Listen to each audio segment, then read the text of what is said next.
Although the word mafia has become a generic term used to describe any organized crime network, the origin, purpose, and modus operandi of the Sicilian Mafia are very distinct from those of a regular criminal organization. In this episode, we reveal 10 unbelievable but true facts about the Sicilian Mafia and the extent to which it has become a remarkably unusual fraternity today.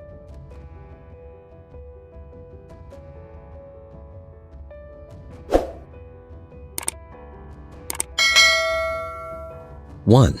The Mafia was originally created to fight against crime. Sicily is an island in the Mediterranean Sea, which lies between the mainland of Italy and North Africa. The island had been ruled by foreign invaders for many centuries up to 1860, when it formally became part of Italy.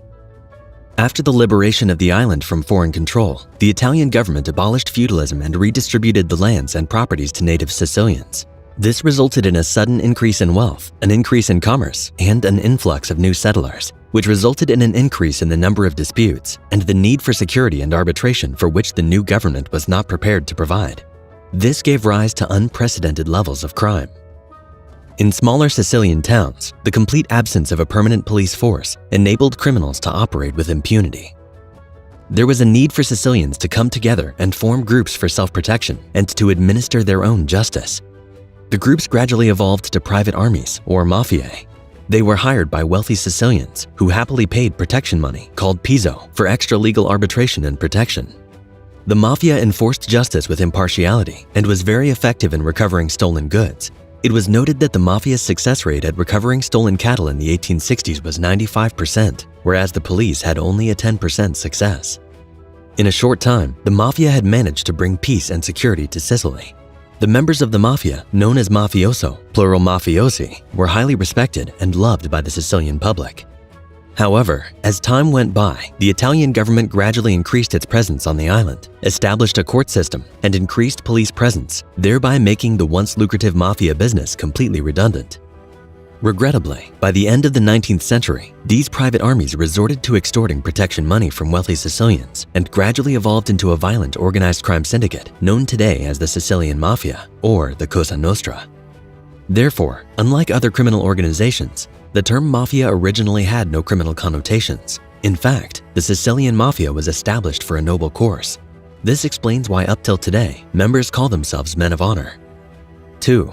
The Mafia is a confederation of over 100 autonomous groups operating under a common brand. Contrary to popular belief, the Mafia is not a single organization like a drug cartel. It is rather a confederation of about 100 autonomous groups operating under one brand, the Mafia. The individual groups are referred to as clans or families and control demarcated territories. The head of the family is referred to as the Mafia boss. The structure of a mafia family was first explained by Tommaso Buscetta after his arrest in 1980. He revealed that the clan or family is headed by the boss and assisted by an underboss who temporarily assumes the role of the boss in case of absence. The boss and underboss are supervised by several advisors who may call them to order in case of misconduct, embezzlement, or incompetence. Then underneath them are about 10 to 50 soldiers who carry out the daily operations of the mafia. Mafia family members are not necessarily related by blood. The Cosa Nostra also makes extensive use of associates who are not really mafia members, but corrupt officials and professionals who work for the mafia. 3. New members are required to commit murder as part of the initiation ritual. Membership in the Sicilian Mafia is exclusive to Sicilian men and cannot be a relative of or have any close ties with any law enforcement officer or a member of the judiciary. The candidate has to go through an initiation ritual. This involves pricking the candidate's finger to get his blood dripping on the burning image of a saint. The initiates are told that their flesh would burn like the saint if they betrayed the Cosa Nostra. This ritual has been recounted by several ex-members, such as Bernardino Vero and Giovanni Busca. To prevent undercover police agents from infiltrating the organization, candidates are required to commit murder as the final step of their initiation. That way, the initiate is bound to silence or face murder charges. 4. They have a code of silence and secrecy called the omerta. The omerta forbids members from betraying the fraternity to law enforcement. The penalty for transgression is death, and at times, death of close blood relatives. Also, a mafioso is not expected to associate himself with any law enforcement officer or call the police under any circumstances, not even if he's been a victim of a crime. The reason being that calling on the police would be perceived by the public as weakness or vulnerability, and therefore ruin the reputation of the organization. the member is expected to take care of the problem himself or report it to the mafia family. Members are also prohibited from getting drunk or being high on drugs, as they are more likely to blurt out sensitive information under such circumstances. Members must never keep written records of mafia operations, as this would act as evidence if it gets into the wrong person's hands. 5. There exists a Sicilian Mafia Commission that oversees the operations of all the mafia families.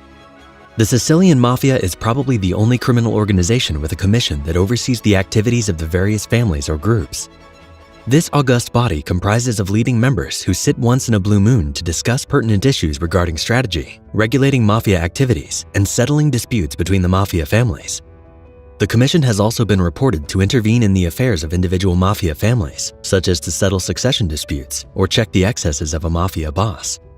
Nobody knows precisely when this commission was established, but its existence only became public knowledge in 1965. Following investigations into the outbreak of the First Mafia War in 1963. The commission has been likened to the executive boards of major legal firms. The head of the commission is considered the supreme leader of the Sicilian Mafia and is referred to as Capo dei Capi, or Boss of Bosses. Salvatore Riina and Bernardo Provenzano are known to have held the position of Boss of Bosses. 6. Members are expected to uphold traditional family values and must treat their wives with respect. A mafioso is expected to maintain a traditional family, which comprises a breadwinning father, a homemaking mother, and their biological children.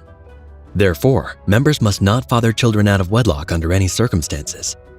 In 1995, the Mafia Society was shocked to learn that Messina Denaro, the mafia boss for the Trapani region, had fathered an illegitimate child with an ex-girlfriend, Francesca Anya. This became public knowledge following the interception of Denaro's letters by the police.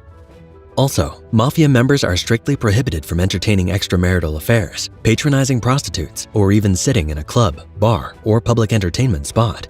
All members must treat their wives with utmost respect. While these seem too noble for a criminal organization, the reason is very logical.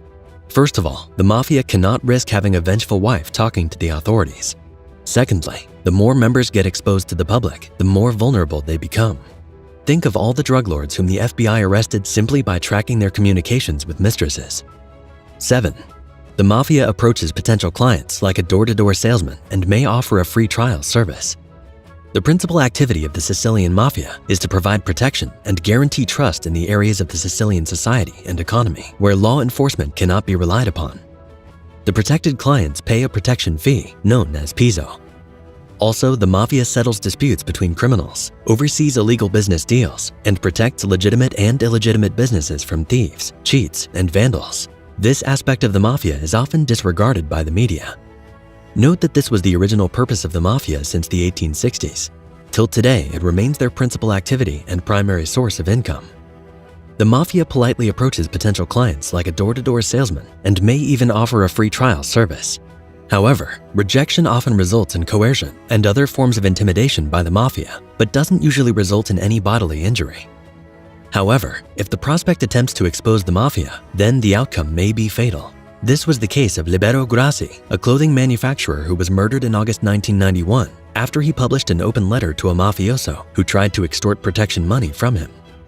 But once the prospect enters into an agreement, the mafia ensures their business is protected from theft, vandalism, and may even go as far as intimidating the business's competitors to protect its market share. 8. The mafia is an alternative lender to small businesses that cannot get loans from the banks. For so many decades, the mafia has acted as an alternative lender to small Sicilian businesses who would not get approval from the banks, either because of their poor credit rating or because they cannot provide collateral security. No matter how credit unworthy the borrower is, the mafia doesn't mind lending to them. They are confident they would always get their money back. This alternative lending is referred to as loan sharking due to the exorbitant interest rates. Following the Great Depression between 2007 and 2009, the banks imposed tighter lending conditions, causing over 25% of small Sicilian businesses to turn to loan sharks, who collected over 1.4 billion euros per year in payments. 9. The mafia is highly involved in vote buying and bid rigging.